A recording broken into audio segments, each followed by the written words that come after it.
Après les transports, drones et missiles russes s'abattent désormais sur les centrales électriques ukrainiennes. Attaques massives et systématiques contre les infrastructures énergétiques du pays, avec pour conséquence directe des coupures à répétition dans les plus grandes villes. Il y a 2 mois, Vladimir Poutine ne cachait pas ses objectifs. Les frappes contre les installations énergétiques sont liées, entre autres, à la réalisation de l'un de nos objectifs, à savoir la démilitarisation. Nous partons du principe que de cette manière, nous affectons surtout le complexe militaro-industriel de l'Ukraine. Et donc, nous l'atteignons directement.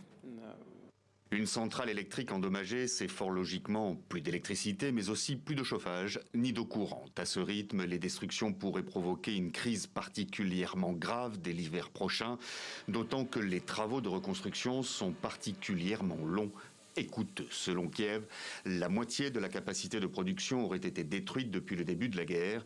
Les Russes à la recherche d'un blackout complet en Ukraine. Les autorités ukrainiennes tentent de l'anticiper au mieux. Le gouvernement a été chargé de présenter immédiatement un programme visant à encourager l'installation de systèmes de production solaire et de stockage d'énergie en Ukraine. Un programme aussi rapide que possible.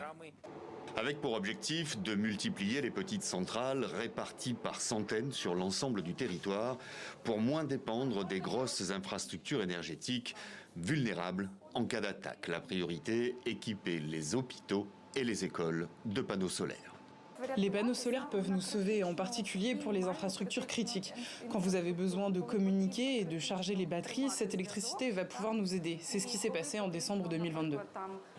Kiev en appelle une nouvelle fois aux pays occidentaux pour l'aider à reconstruire son réseau électrique, mais aussi à le protéger davantage en lui fournissant du matériel de défense anti-aérienne.